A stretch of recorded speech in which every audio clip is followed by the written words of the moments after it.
Seems silly being a white person giving a speech on racism because I have never and will never experience racism. However, the 328.2 million black people that live in this country are faced and targeted with racist laws and a corrupt criminal justice system. Due to racial profiling within the justice system, black people hold the top percent of the most incarcerated race. There are more black people locked up in prisons with unfair sentences than attending university for a higher education. Today I'm going to talk about these issues and how we can address them and change them. Institutionalized racism is currently corrupting our criminal justice system due to outdated laws, racial profiling, and police brutality. In order to fully comprehend these injustices black people are enduring, it's best to start with the laws that fail them, then move on to the ideology that targets them, and finishing off with those who believe they are above the law. To begin, I want to address the racist laws that this country was founded on. It's evident that the Constitution was written by white people for white people, so it fails to truly protect the black population and dampening their voices. According to the Equal Protection and Race found on the Legal Information Institute, the 14th Amendment doesn't confirm full protection from racism due to its open interpretation. This means that different judges can interpret the laws differently, therefore leading to questionable rulings on certain cases. For example, Judge Ferguson in the renowned Plessy v. Ferguson case in 1664 ruled that the mandate separate but equal was fair under the 14th Amendment because black people weren't being discriminated against. However, it was found that the facilities for black people were way worse, like harsher conditions, not safe, and just generally like in worse state compared to what white people had. Similarly, Jim Crow laws were seen as like separate but equal as well. However, these laws, dampened black people. They weren't allowed to stay out past a certain time, and it made it way harder for them to find jobs and keep a job and make money to move up that social chain. So, with the understanding of how the basis of the criminal justice system is already set up against black people, it's easy to view how justice is obstructed with racial profiling. Racial profiling has been a big issue throughout all of history, but it's become more prevalent now, as you can see with the Black Lives Matter movement and Hands Up, Don't Shoot. The criminal justice system is guilty of racially profiling black people routinely throughout day-to-day operations.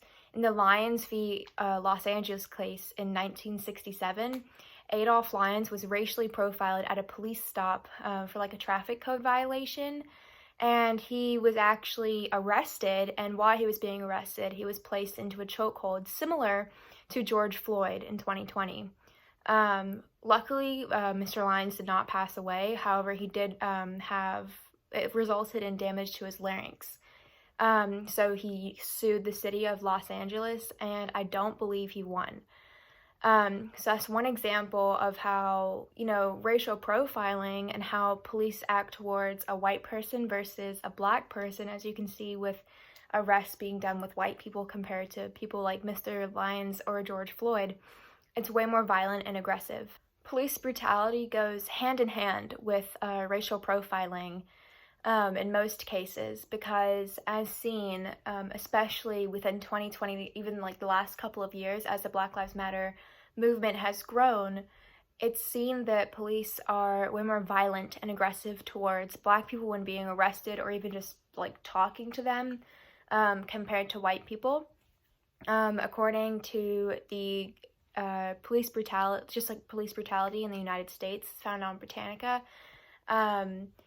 they talked about how police brutality stems from the Great Migration. And just a little brief description of the Great Migration. It happened from around 1916 to 1970, and that was kind of when the Industrial Revolution was going on, and a lot of black people moved from the south to the north because the north was being way more industrialized and just had more opportunities.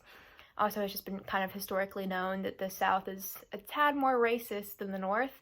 However, when all these black people moved to the north, all these white northerners were not used to such a huge black population. And that's when they started, the statistic where it's like black neighborhoods are patrolled more by police. So when people kind of retaliate with the statistics that black people are arrested more, there's more police in their neighborhoods. And that stems from that Great Migration, from when white people in white neighborhoods were scared of Black people living around them or near them, even in the same neighborhood. So they brought that increased police force, and the police weren't used to dealing with Black people. Not that it's any different from dealing with a white person. Not that they knew that. So they were then more aggressive, more violent, and harsher, looking way more onto the Black population for crime, even if there wasn't crime, and not really focusing on the white population. So historically, police brutality has been in this country for a very, very long time. To finalize and recap what I talked about, I addressed how, the racism stems from our laws and our legislature. So it's very easy to then, allow these racist judges, cops, anyone else who really has that kind of position of power and authority. It's so easy for them to kind of bend and mold these laws into what they want. As I talked about in Plessy v. Ferguson, when Judge Ferguson thought that separate but equal was fair. Along with these racist laws, we talked about racial profiling and how police officers target people of color based on unfair stereotypes just because of their skin color. And then following that, just kind of the interactions between a police officer and a Black person often results in police brutality. The United States criminal justice system is founded on racism, as it continues to subject Black people and other people of color to unjust discrimination in the eyes of the law.